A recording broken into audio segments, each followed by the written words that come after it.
Plastics का इस्तेमाल daily life में हेल्दी नहीं होता। माइक्रो प्लास्टिक्स ह्यूमन ब्लड में पाए गए हैं बाय द रिसर्च। इसके अलावा जो कन्वीनियंस लाइफस्टाइल है वो अनहेल्दी होता है। ये सब बातें तो ठीक हैं, हमें सबको पता ठीक है, लेकिन क्या वाकई ऐसा है कि प्लास्टिक्स के यूज़ की वजह से आपको फटीग हो सकती है, थकावट, स्ट्रेस, हार्मोनल इम्बैलेंस और ये सब चीज़ें?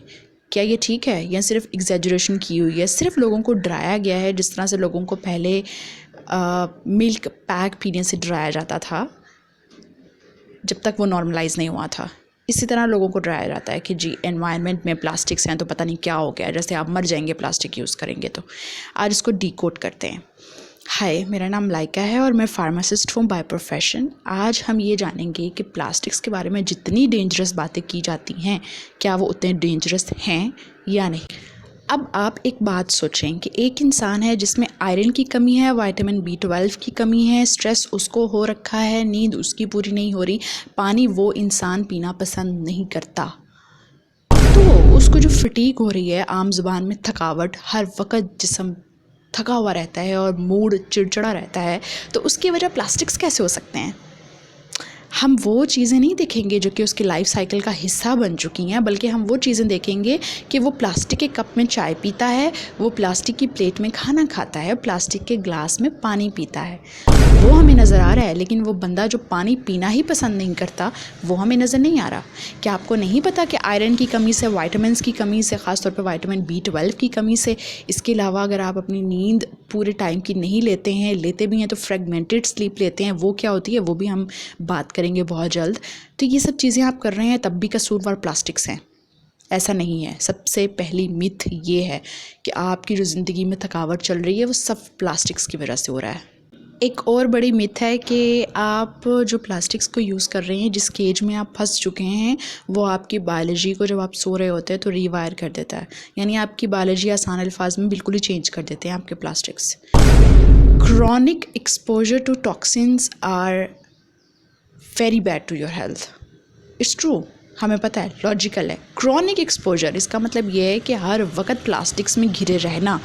आप काम भी ऐसी जगह कर रहे हैं जहाँ पे सांस भी आप प्लास्टिक्स के साथ ले रहे हैं, खाना आप प्लास्टिक्स में खा रहे हैं, आपकी डेली लाइफ में यूज़ होने वाली चीज़ें प्लास्टिक्स हैं, आपके कपड़े, आपके जूते, हर चीज़, तब समझ आता है कि वो क्रॉनिक एक्सपोजर है। लेकिन हम में से बहुत से लोगों का एक्सपोजर क्रॉनिक है भी नहीं, पहली बात। और दूसरी बात ये कि क्या ऐसा हो सकता है कि आपकी बायोलॉजी ही चेंज हो जाए? ऐसा नहीं हो सकता। टॉक्सिन्स जो हैं वो वाकई आपके हार्मोन्स को डिस्टर्ब करते हैं, आपके बॉडी में दाखिल होकर माइक्रोप्लास्टिक्स, ये तो साबित हो चुका है ना रिसर्च से कि माइक्रोप्लास्टिक्स ह्यूमन ब्लड में पाए गए हैं और वो आपके हार्मोन्स को डिस्टर्ब करते हैं। हार्मोन्स डिस्टर्ब हुए इसका मतलब कहीं ना कहीं छेड़खानी हो रही है। लेकिन आपकी बायोलॉजी को रिवायर करना, बिल्कुल ही उसको चेंज कर देना, आपको एक नया इंसान बना देना, किसी के बस की बात नहीं है।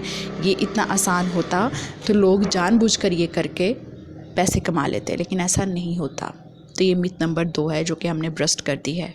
अच्छा, एक और बात भी है कि आप ये देखिए कि हम लोग ऐसी मेडिसिन यूज़ कर रहे हैं डेली लाइफ में, जैसे कि एक एग्जांपल दूं कि जो आप स्टमक अल्सर के लिए या स्टमक के लिए, एसिडिटी के लिए जो यूज़ करते हैं मेडिसिन्स, ठीक है, आसान अल्फाज में, मेडिकल की लैंग्वेज में उसका नाम नहीं बताएंगे, तो वो वाली मेडिसिन आप डेली यूज़ कर रहे हैं और आपको ब्रेन फॉग हो रहा है, हर वक्त दिमाग का सुन रहना, बंद रहना, एक्टिव ना हो पाना, आंखों का धुंधला जाना, आपकी फोकस ना हो पाना किसी जगह पे, ये सब चीज़ें हो रही हैं, तो ये प्लास्टिक्स का कसूर नहीं है। अब आप यहाँ पे ये सोचेंगे मैं प्लास्टिक के कप में रोज़ चाय पीता हूँ, इस वजह से मुझे ब्रेन फॉग हो रहा है, इस वजह से सब हो रहा है, ऐसा नहीं होता।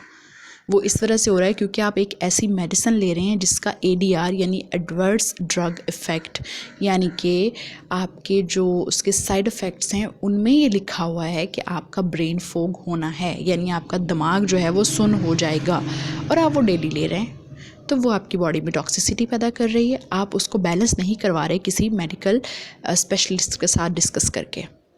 तो ये मिथ नंबर 3 है कि आप हर चीज़ प्लास्टिक्स पे नहीं डाल सकते।